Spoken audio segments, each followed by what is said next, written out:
Hi hello ನಮಸ್ಕಾರ friends, welcome to our channel. Friends, ಸದ್ಯದಲ್ಲೇ Navratri start ಆಗ್ತಿದೆ. ಸೊ ಮನೆಯಲ್ಲೂ ಅಲಂಕಾರಿಕ ಗೊಂಬೆಗಳನ್ನು ಕೂರಿಸಿ ನವರಾತ್ರಿನ ಸೆಲೆಬ್ರೇಟ್ ಮಾಡ್ತಾರೆ.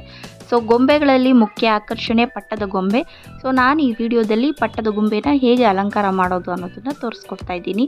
ಈ ವಿಡಿಯೋ ನೋಡೋಕ್ಕೂ ಮುಂಚೆ ನೀವೇನು ನಮ್ಮ ಚಾನಲನ್ನು ಸಬ್ಸ್ಕ್ರೈಬ್ ಮಾಡಿಲ್ಲ ಅಂದರೆ ಕೂಡಲೇ ಸಬ್ಸ್ಕ್ರೈಬ್ ಮಾಡಿ. ಹಾಗೆ ವಿಡಿಯೋ ಇಷ್ಟ ಆದರೆ ಲೈಕ್ ಮಾಡಿ, ಶೇರ್ ಮಾಡಿ. ಮೊದಲಿಗೆ ನಾನಿಲ್ಲಿ ಪಟ್ಟದ ಗೊಂಬೆಗಳಿಗೆ ಫೇಸ್ ಮತ್ತು ಕೈನ ಪೇಂಟ್ ಮಾಡ್ಕೊತಾ ಇದ್ದೀನಿ.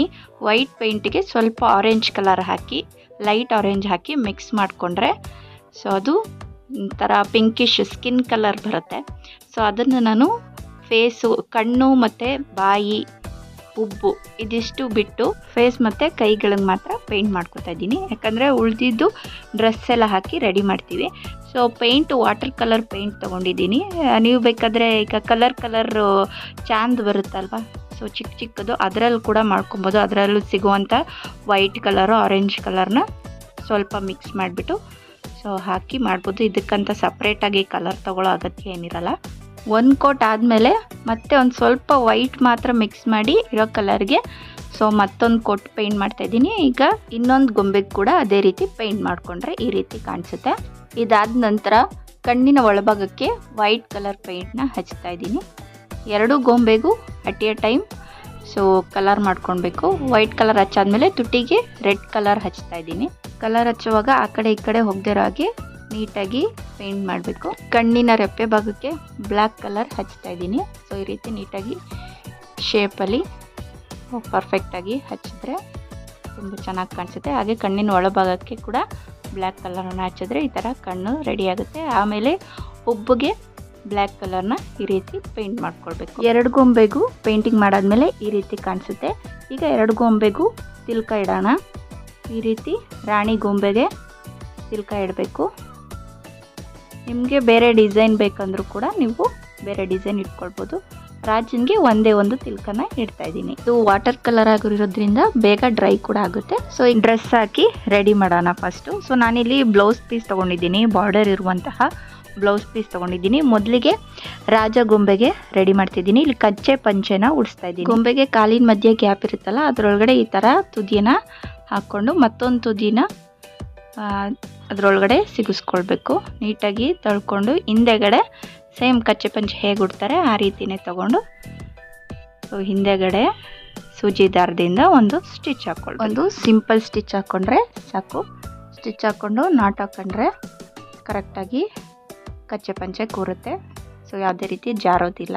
ಪಂಚೆ ಉಡ್ಸಾದ್ಮೇಲೆ ಸ್ಲೀವ್ಸ್ ಮಾಡ್ಕೊತಿದ್ದೀನಿ. ಸೊ ಈ ರೀತಿ ಎರಡು ಪೀಸ್ ತೊಗೊಂಡು ಜಸ್ಟ್ ಸ್ಲೀವ್ಗೆ ಹಾಗೆ ಇಟ್ಟು ಹಿಂಭಾಗದಿಂದ ತಗೊಂಡು ಸೊ ಅದಕ್ಕೂ ಒಂದು ಸ್ಟಿಚ್ ಹಾಕ್ಕೊತಿದ್ದೀನಿ. ಎರಡೂ ಸೇರಿಸ್ಕೊಂಡು ಹಿಂಭಾಗದಿಂದ ಒಂದು ಸ್ಟಿಚ್ ಹಾಕ್ಕೊಳ್ತಾ ಇದ್ದೀನಿ. ಆಗ ಸ್ಲೀವು ನೀಟಾಗಿ ರೆಡಿ ಆಗುತ್ತೆ. ಸ್ಟಿಚ್ ಹಾಕೋದ್ರಿಂದ ಪರ್ಫೆಕ್ಟಾಗಿ ಕೂರುತ್ತೆ. ಕ್ಲಾತ್ ಕೂಡ ಗ್ಲೂ ಹಾಕಿದ್ರೆ ಹಾಗೆ ಬಂದ್ಬಿಡುತ್ತೆ. ಸೊ ಅದಕ್ಕೂ ಕೂಡ ಬೇರೆ ಟೆಕ್ನಿಕ್ ಇದೆ. ರಾಣಿ ಗೊಂಬೆ ಮಾಡೋವಾಗ ಅದನ್ನು ತೋರಿಸ್ಕೊಡ್ತೀನಿ. ಈಗ ಇಲ್ಲಿ ಕ್ಲಾತ್ ತೊಗೊಂಡಿದ್ದೀನಿ. ಸೊ ಇದನ್ನು ಈ ರೀತಿ ಹಾಕಿ ಸೊ ಒಂದು ಕೈ ಹಿಂಭಾಗದಿಂದ ತಗೊಂಡು ಮತ್ತೊಂದು ಕೈ ಹಿಂಭಾಗದಿಂದನೇ ಇನ್ನೊಂದು ಕೈಗೂ ತಗೊಂಡು ಮುಂದೆಗಡೆ ಈ ರೀತಿ ಬರಬೇಕು.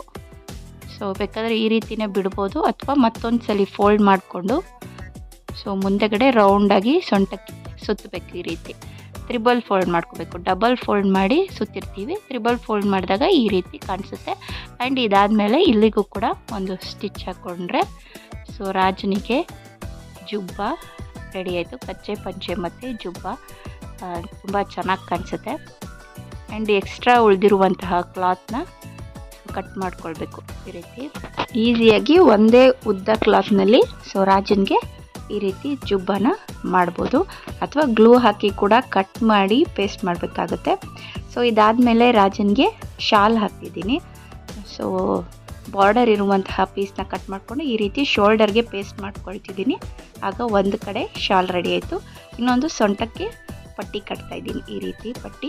ಸೊ ಇದನ್ನು ಕೂಡ ಗ್ಲೂ ಹಾಕಿ ನಾನು ಪೇಸ್ಟ್ ಮಾಡ್ಕೊಳ್ತಿದ್ದೀನಿ. ಈಗ ರಾಜ ಗೊಂಬೆ ಡ್ರೆಸ್ಸಲ್ಲಿ ರೆಡಿ ಆಗಿದೆ. ರಾಜನ ತಲೆಗೆ ಪೇಟ ಮಾಡ್ಕೊಳ್ಳೋಣ. ಈ ರೀತಿ ಬಾರ್ಡರ್ ಕ್ಲಾತ್ನೇ ಸಣ್ಣದಾಗಿ ಉದ್ದದಾಗಿ ಕಟ್ ಮಾಡ್ಕೊಂಡಿದ್ದೀನಿ.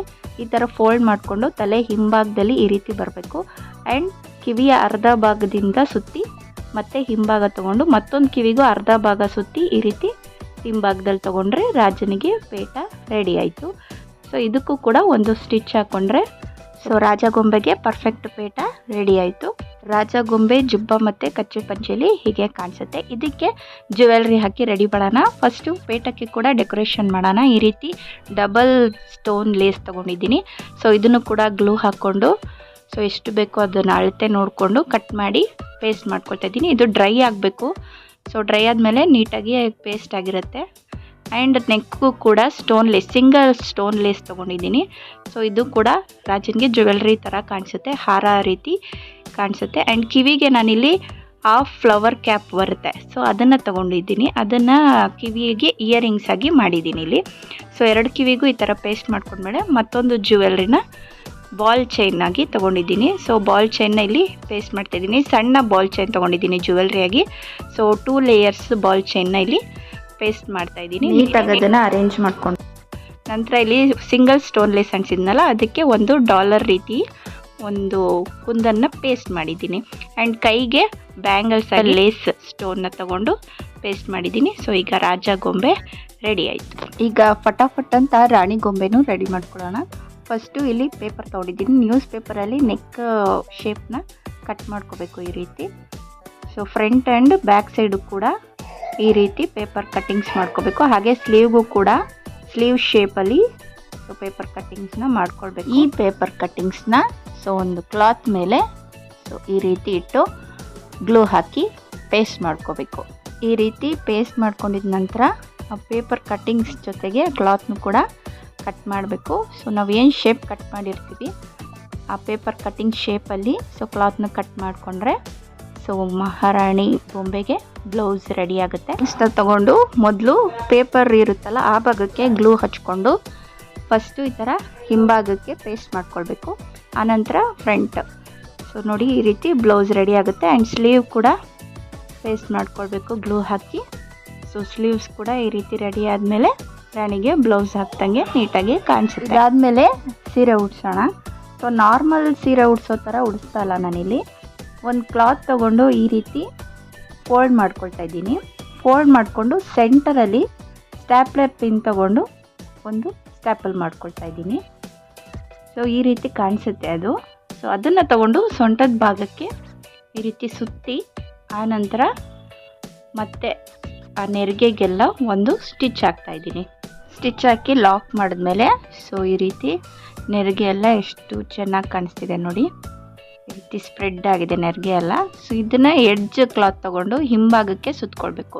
ಈ ರೀತಿ ಹಿಂಭಾಗಕ್ಕೆ ತೊಗೊಂಡು ಇಲ್ಲೊಂದು ಸ್ಟಿಚ್ ಹಾಕ್ಕೊಂಡ್ರೆ ಸೊ ರಾಣಿಗೆ ಸೀರೆ ರೆಡಿ ಆಗುತ್ತೆ. ಅರ್ಧ ಸೀರೆ, ಇನ್ನು ಶೋಲ್ಡರ್ ಪ್ಲೀಟ್ಸ್ ಮಾಡಿಲ್ಲ. ಸೊ ಈ ರೀತಿ ನೆರಿಗೆ ಭಾಗ ನೀಟಾಗಿ ಪರ್ಫೆಕ್ಟಾಗಿ ಕಾಣಿಸುತ್ತೆ. ಈ ಸೆಂಟರ್ ಪ್ಲೀಟ್ಸ್ಗೆ ಮತ್ತೊಂದು ಸ್ಟಿಚ್ ಹಾಕ್ತಾಯಿದ್ದೀನಿ.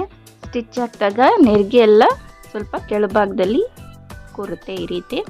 ಈ ರೀತಿ ಕಾಣಿಸುತ್ತೆ. ಈಗ ಶೋಲ್ಡರ್ ಪ್ಲೀಟ್ಸ್ ಮಾಡ್ಕೊಳ್ಳೋಕ್ಕೆ ಈ ಥರ ಕ್ಲಾತ್ ತೊಗೊಂಡು ಜಸ್ಟ್ ಒಂದು 3 ಫೋಲ್ಡ್ ಮಾಡ್ಕೊಳ್ತಾ ಇದ್ದೀನಿ. 3 ಫೋಲ್ಡ್ ಮಾಡಿಕೊಂಡು ನೀಟಾಗಿ ನೆರಿಗೆ ಎಲ್ಲ ಹಿಡಿದು ಸೊ ಈ ಸೆರಗಿನ ಭಾಗಕ್ಕೆ ಒಂದು ಸ್ಟೆಪಲ್ ಪಿನ್ ಮಾಡ್ಕೊಳ್ತಾ ಇದ್ದೀನಿ. ಸೊ ಮತ್ತೊಂದು ಪಿನ್ನು ಶೋಲ್ಡರ್ಗೆ ಲೆಂತ್ ಬರುತ್ತಲ್ಲ, ಸೊ ಲೆಂತ್ ನೋಡಿಕೊಂಡು ಇಲ್ಲೊಂದು ಪಿನ್ ಮಾಡ್ಕೊಳ್ತಾ ಇದ್ದೀನಿ. ಪಿನ್ ಆದಮೇಲೆ ಈ ರೀತಿ ಪ್ಲೀಟ್ಸ್ದೆಲ್ಲ ಪ್ರೆಸ್ ಮಾಡಬೇಕು. ಸೊ ಪ್ರೆಸ್ ಮಾಡಿಕೊಂಡ್ರೆ ಅದು ಲೈನ್ಸ್ ಹಾಗೆ ಕೂರುತ್ತೆ.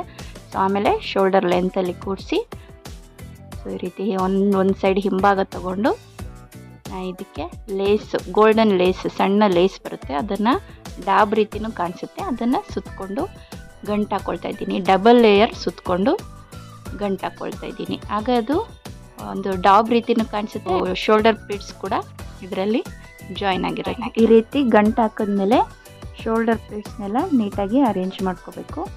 ಅದಾದಮೇಲೆ ಶೋಲ್ಡರ್ ಪ್ಲೀಟ್ಸ್ನ ಇನ್ನೊಂದು ತುದಿನ ಈ ರೀತಿ ಹಿಂಭಾಗ ತೊಗೊಂಡು ಸ್ಟ್ಯಾಪ್ಲರ್ ಮಾಡಿದ್ರೆ ಸೊ ರಾಣಿಗೆ ಸೀರೆ ಉಡಿಸಿದ್ದು ರೆಡಿಯಾಗಿದೆ. ಈ ರೀತಿ ಕಾಣಿಸುತ್ತೆ. ಆ್ಯಂಡ್ ಸೆಂಟರ್ ಪ್ಲೀಟ್ಸ್ಗೆ ಹಾಕಿರುವಂತಹ 2 ಸ್ಟಿಚ್ಚಲ್ಲಿ 1 ಸ್ಟಿಚ್ನ ತೆಗೆದ್ಬಿಟ್ಟು ಈ ಥರ ಸೆಂಟರ್ ಪ್ಲೀಟ್ಸ್ನೆಲ್ಲ ಸ್ಪ್ರೆಡ್ ಮಾಡಿದ್ರೆ ಸೊ ರಾಣಿ ಗೊಂಬೆ ರೆಡಿ ಆಯಿತು. ಆ್ಯಂಡ್ ರಾಣಿಗೆ ಜಡೆ ಹಾಕೋದಕ್ಕೆ ಹೇರ್ಸ್ ರೆಡಿ ಮಾಡೋಣ. ಈ ರೀತಿ ಬ್ಲ್ಯಾಕ್ ಉಲ್ಲನ್ ಥ್ರೆಡ್ ತೊಗೊಂಡು ಸೊ ಡಬಲ್ ಲೇಯರ್ ಎಷ್ಟು ಉದ್ದ ಬೇಕೋ ಜಡೆ ಅಷ್ಟು ಉದ್ದಕ್ಕೆ ತೊಗೊಂಡು ಸೊ ಇದನ್ನು ಕಟ್ ಮಾಡಿಕೊಂಡು ಒಂದು 11 ಎಳೆ ತೊಗೊಂಡಿದ್ದೀನಿ. ಸೊ ಅದನ್ನು ಈ ಥರ ಸ್ಪ್ರೆಡ್ ಮಾಡಿಕೊಂಡು ಮಧ್ಯಕ್ಕೆ ಒಂದು ದಾರ ಕಟ್ಕೊಂಡು 2 ನಾಟ್ ಹಾಕ್ಕೊಳ್ಬೇಕು ಈ ರೀತಿ. ಸೊ ಆನಂತರ ಈ ರೀತಿ ಫಿಕ್ಸ್ ಮಾಡಬೇಕಾಗುತ್ತೆ ನೋಡಿ. ಈ ರೀತಿ ಕಾಣಿಸುತ್ತೆ. ಗ್ಲೂ ಹಾಕ್ಕೊಂಡು ತಲೆಗೆ ನೀಟಾಗಿ ಈ ಉಲ್ಲನ್ ಥ್ರೆಡ್ನ ನೀಟಾಗಿ ಫಿಕ್ಸ್ ಮಾಡಬೇಕು. ಸೊ ಪೇಸ್ಟ್ ಮಾಡಬೇಕು, ಅದಕ್ಕೆ ಡ್ರೈ ಆಗಬೇಕದು. ಡ್ರೈ ಆದಮೇಲೆ ಸೊ ತುದಿಯಲ್ಲಿ ಈ ಥರ ಕಟ್ ಮಾಡಿಕೊಂಡ್ರೆ ರಾಣಿಗೆ ಜಡೆ ಹಾಕ್ಬೋದು ನೀಟಾಗಿ. ಸೊ ಈ ಥರ ಕಟ್ ಮಾಡಿಕೊಂಡು ಡ್ರೈ ಆದಮೇಲೆ ನೀವು ಜಡೆ ಹಾಕಬೇಕಾಗುತ್ತೆ. ಇದು ಡ್ರೈ ಆಗಿದೆ ಈಗ. ಸೊ ನೀಟಾಗಿ ಜಡೆ ಎಣ್ಕೊಂಡು ಒಂದು ತುದಿಯಲ್ಲಿ ಬ್ಲ್ಯಾಕ್ ರಬ್ಬರ್ ಬ್ಯಾಂಡ್ ಹಾಕ್ತಾಯಿದ್ದೀನಿ. ಈ ರೀತಿ ಜಡೆ ಹಾಕಿ ಎಣ್ಕೊಂಡ್ಮೇಲೆ ರಬ್ಬರ್ ಬ್ಯಾಂಡ್ ಹಾಕಿರ್ತೀವಲ್ಲ, ತುದಿಯಲ್ಲಿ ಕೂಡ ಎಕ್ಸ್ಟ್ರಾ ಥ್ರೆಡ್ ಇರುತ್ತೆ, ಅದನ್ನು ನೀಟಾಗಿ ಒಂದೇ ಲೆವೆಲ್ಗೆ ಕಟ್ ಮಾಡಿಕೊಂಡ್ರೆ ಸೊ ರಾಣಿಗೆ ಜಡೆ ರೆಡಿ ಆಯಿತು. ಈ ಜಡೆಗೆ ಡೆಕೋರೇಟ್ ಮಾಡೋಣ. ಸೊ ಸ್ಮಾಲ್ ಬಾಲ್ ಚೈನ್ ತೊಗೊಂಡು ಈ ರೀತಿ ಡಬಲ್ ಲೇಯರಿಂದ ಜಸ್ಟ್ ಈ ರೀತಿ ಡಿಸೈನ್ ಮಾಡ್ತಾಯಿದ್ದೀನಿ. ಈ ರೀತಿ ಸುತ್ಕೊಳ್ತಾ ಹೋದರೆ ರಾಣಿ ಜಡೆಗೆ ಡೆಕೋರೇಷನ್ ರೆಡಿ ಆಯಿತು. ಇದನ್ನು ತುದಿಯಲ್ಲಿ ಗ್ಲೂ ಹಾಕಿ ಈ ಬಾಲ್ ಚೈನ್ನ ಪೇಸ್ಟ್ ಮಾಡ್ತಾಯಿದ್ದೀನಿ. ಸೊ ರಾಣಿಗೆ ಈಗ ಜಡೆ ರೆಡಿ ಆಯಿತು. ಈಗ ತಲೆ ಬೊಟ್ಟು ಮಾಡ್ಕೊಳ್ಳೋಕ್ಕೆ ಸಿಂಗಲ್ ಸ್ಟೋನ್ ಲೇಸ್ ತೊಗೊಂಡಿದ್ದೀನಿ. ಸೊ ಈ ರೀತಿ ಗ್ಲೂ ಹಾಕ್ಕೊಂಡು 3 ಕಡೆಗೂ ಸಿಂಗಲ್ ಲೇಸ್ ಸ್ಟೋನ್ನ ಕಟ್ ಮಾಡಿ ಇಟ್ಕೊಂಡಿದ್ದೀನಿ, ಅದನ್ನು ಇಲ್ಲಿ ಪೇಸ್ಟ್ ಮಾಡ್ತಾಯಿದ್ದೀನಿ. ಈ ರೀತಿ 3 ಕಡೆಗೂ ಸ್ಟೋನ್ ಲೇಸ್ ಪೇಸ್ಟ್ ಮಾಡಿದ್ಮೇಲೆ ಸೆಂಟರಲ್ಲಿ ನಾನು ಒಂದು ರೆಡ್ ಕುಂದನ್ನು ಪೇಸ್ಟ್ ಮಾಡ್ತಾಯಿದ್ದೀನಿ. ಸೊ ತಲೆ ಬುಟ್ಟು ಅಟ್ರಾಕ್ಟಿವ್ ಕಾಣಲಿ ಅಂತ. ಆ್ಯಂಡ್ ಇಯರಿಂಗ್ಸ್ಗೆ ಸೊ ಫ್ಲವರ್ ಕ್ಯಾಪ್ ತೋರಿಸಿದ್ನಲ್ಲ, ಅದಕ್ಕೆ ರೆಡ್ ಕುಂದನ್ ಸ್ಟೋನ್ನ ಪೇಸ್ಟ್ ಮಾಡಿ ರೀತಿ ಇಯರಿಂಗ್ಸ್ ಆಗಿ ಮಾಡಿ ಹಾಕಿದ್ದೀನಿ. ಬಟ್ ರೆಡ್ ಕುಂದನ್ ತೆಗ್ಬಿಟ್ಟು ಅದಕ್ಕೂ ರೌಂಡ್ ಶೇಪಲ್ಲಿ ಒಂದು ಗೋಲ್ಡ್ ಪ್ಲೇಟ್ ಇದೆ, ಅದ್ರ ಮೇಲೆ ಕುಂದನ್ನು ಪೇಸ್ಟ್ ಮಾಡಿ ತಲೆ ಬುಟ್ಟಿಗೆ ಹಾಕಿದ್ದೀನಿ. ಸೊ ಈಗ ರಾಣಿಗೆ ನೆಕ್ಲೆಸ್ ರೀತಿ ಬಾಲ್ ಚೈನ್ನ ಹಾಕಿದ್ದೀನಿ ಗ್ಲೂ ಹಾಕಿ. ಸೊ ಬಾಲ್ ಚೈನ್ ಹಾಕಿದ್ಮೇಲೆ ಸ್ಟೋನ್ ಚೈನಲ್ಲಿ ಕೂಡ ಒಂದು ಹಾರ ಮಾಡ್ತಾಯಿದ್ದೀನಿ.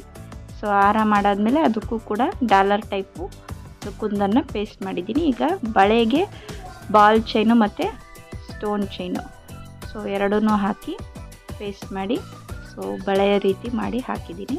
ಸೊ ಈಗ ರಾಣಿ ಗೊಂಬೆ ಡ್ರೆಸ್ಸು ಜ್ಯುವೆಲ್ರಿಯಿಂದ ರೆಡಿ ಆಯಿತು. ಸೊ ಮಹಾರಾಜ ಮತ್ತು ಮಹಾರಾಣಿ ಈಗ ಕಾಣಿಸ್ತಾರೆ. ಸೊ ಪಟ್ಟದ ಗೊಂಬೆ ಅಲಂಕಾರ ಮುಗೀತು.